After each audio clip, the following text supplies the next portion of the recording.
Bad calls of this hotel are stinky.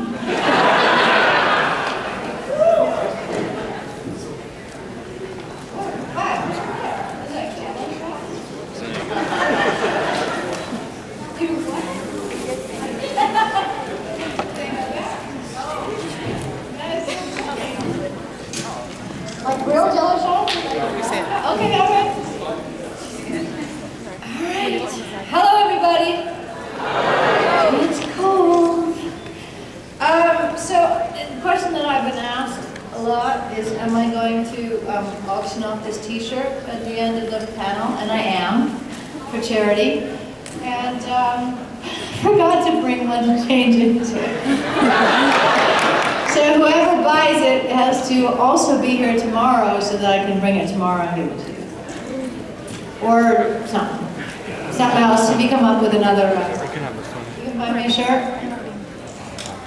I'm here until, what, 5, 6, 7, 2, 3, something like that tomorrow. So probably, wow, people are still piling in. It's always best when you guys start asking questions, because I got nothing to say. Unless I'm prompted. Then I got too much to say. Is that a gas mask? Hang on, wait, what just sat down that looks slightly alien-like? Gas mask. Okay, can you breathe? Good. Do you get off wearing that thing? Is that what that's all about? Is it like autoerotic asphyxiation? I learned that from the X-Files. Well, maybe somewhere else too, but never mind. Okay, where's the microphone and who's going to ask the first We got question? Mike right back there in the center of the aisle, and if you guys... And who's judging whether the questions are good enough for a jello shot? I am. Oh man, that's a lot of pressure. It kind of makes you think they're old enough for a jello shot too. Oh, that's probably a good thing, yeah. So if you, rather than raising your hands, if you could actually line up the microphone, or we'll acknowledge you and Go on. Do I get a jello shot? Because I'm here first. This is the boss on the jello shots. She's the I'm arbiter. the boss. Okay, what do you got? Your name comes up a lot on IMDb where it's like, Gillian Anderson was attached to this but dropped out. Gillian Anderson declined this role, or Gillian Anderson was considered. And it's like tons of movies it comes But up. like what? Give me an example. Last one I saw was Mimic. Never heard of it. I guess that's the same as declining. Tell me another one.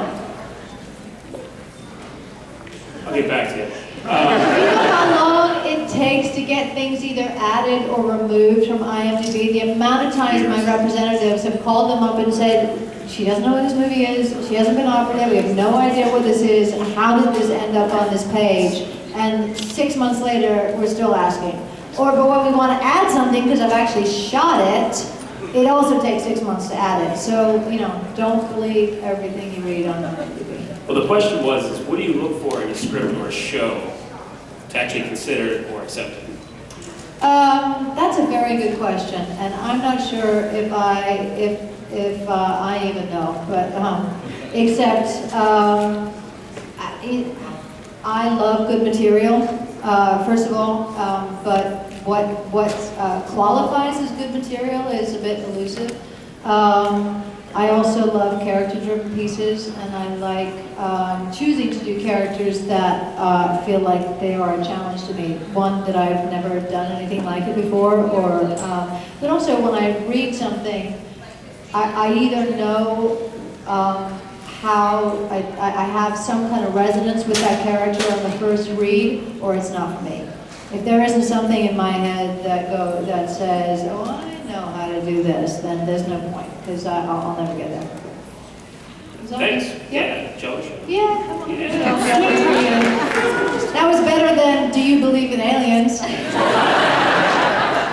I get to choose what color you get? All right. You get green. You're done with your questions. Yeah. All right, who's next? Hi, thank you so much for being here. My question is, do you have any hidden talents? Can you sing? Can you dance? Do you play an instrument? Are you super flexible?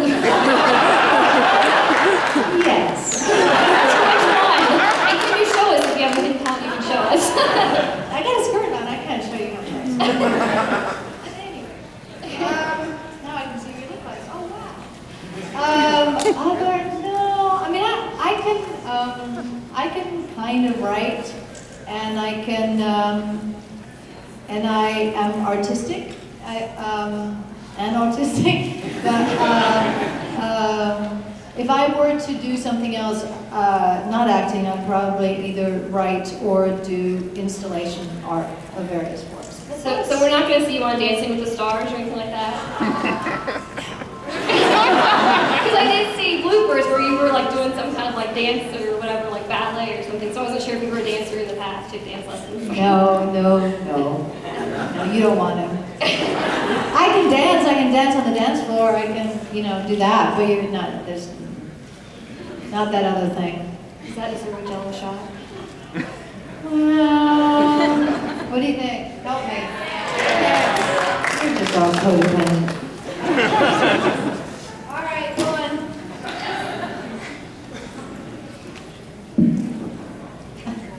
How old are you? Okay, sir. Sir with the camera. I just want to turn it off. I can't. Okay, you can't do it at the same time? Yeah. Not a multitasker? Yeah, but I'm so excited right now. It's my first time. I can't do nothing straight. Y'all see my picture I took with Stan Lee. It's ridiculous. Stanley. My question was, what is a role or an act that you have when you thought about that you would want to do in your mind, your own favorite role? Like, if you were to do a movie about you, what character would you yourself would like to be that you've never done, or maybe you have done already? Well, first of all, I haven't had that much of an opportunity to do comedy in film, and I'd really like to do more comedy. I've never really played, like a crazy ass fuck up chick, and I'd like to do that. And yeah, let's start with those two.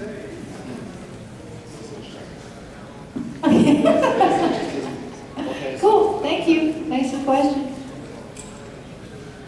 Next. What? Oh my God, you got it? No.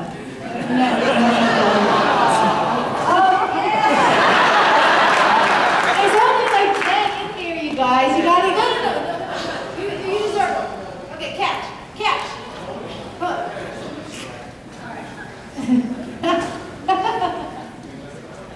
That's funny. Tim and Stanley. Well, that deserves a jello shot. And Stan deserves a jello shot. Okay, ma'am. Will Hannibal Season 2 have your character's backstory with the office attack? Oh, I have no idea. It will have me in it, but I have no idea whether that will be what features in the second season. Sorry.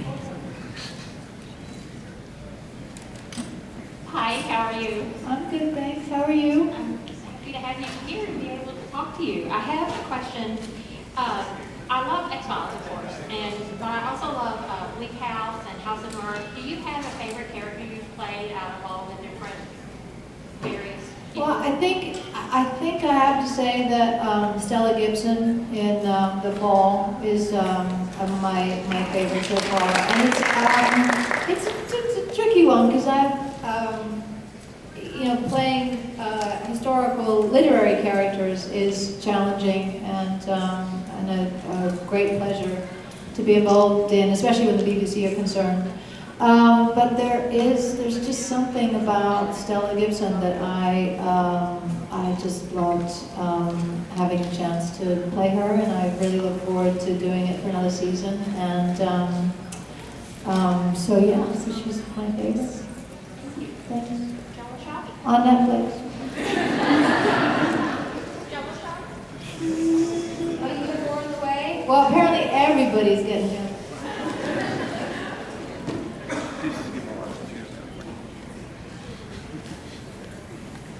Thank you. Hello. So one of my Are you the one with the X-Files tattoos on your arm? Okay. So I'm glad you remember me. So one of I my just remember your arm. one of my favorite episodes of X-Files is the one that you wrote and directed, titled All Things. I don't know if you remember much about it. I know it's been a while, but That would be sad. well, I'm just curious if it was autobiographical at all, or if you drew from your own personal experiences for that writing, or was it just completely fiction? It was a very spiritual kind of episode. Yeah, I mean, well, there's aspects of the feel of it that are more closely related to my way of thinking about things than other episodes in the series. I don't think any of the things that actually take place in that episode are autobiographical, but certainly the spiritual element of it is closer to home than some of the paranormal stuff that goes on the series. Does that kind of answer your question? There was another element to your question, but I forget what it was. No, that's pretty much it. I That- just didn't know yeah. if you drew from your own personal experiences. I mean, that was just literally one of those things where, because David was writing and directing episodes, people kept saying to me, you know, are you going to do one? Are you going to do one? And it had never occurred to me. But then one day I was sitting down and I realized that I actually did have an idea, and it was just based on a single image, which it wasn't even my image. It was an image from a Roald Dahl adult story. But all of a sudden I started writing an outline for an episode based on this image. And then I took that to Chris and said, hey, I want to direct an episode. Well, it was really good. And he said, so- well, if you write it and it's good, then I'll think about it. And so that's how that began. Well, I'm glad you did. Thank you. Thank you.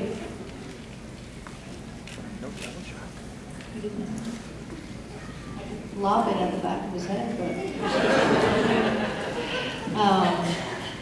Hello. Hi. First of all, thank you so much for coming. It's really exciting for us to be able to see you at the conventions and meet each other. And, so thank you for coming. Pleasure.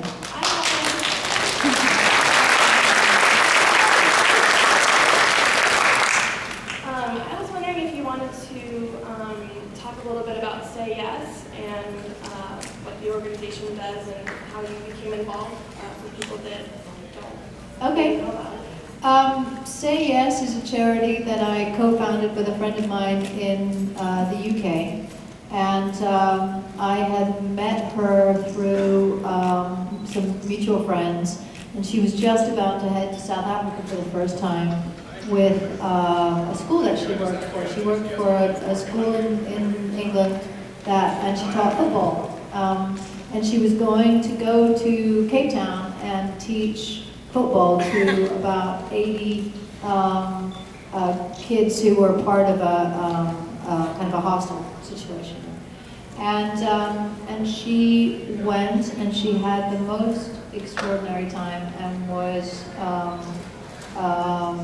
very moved and realized that that's kind of how she wanted to spend the rest of her life, that she needed to be of service there and just needed to figure out what that was going to look like in her life. And so we started to brainstorm about it a little bit, and at one point she arranged for some of the kids that she had taught football to come over to the UK and go to some of the football clubs and meet some other kids.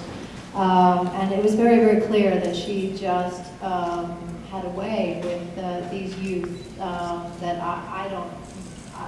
I'm not that person.